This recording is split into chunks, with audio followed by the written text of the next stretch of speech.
matakot kayo. Sabi nila, they will not build, they assured us, they will not build anything there sa Scarborough Show.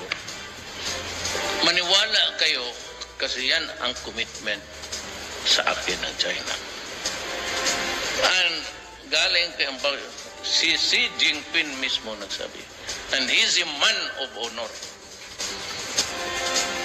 Kaya nga sabi ko, why are you so sparing? Gusto ninyo, gawain na lang ninyo kaming province, Fujian, pati Philippine province of China. Di wala tayong problema. Wish libre na lahat.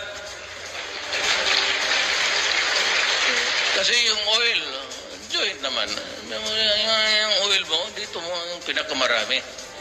2/3 amin, 1/3. Mayaman naman kayo. Tsaka probinsya na kami. Oh, Province of Philippines, Republic of China. The nearest is Fujian. Hayaan mo lang yung Taipei. Huwag na natin galawin.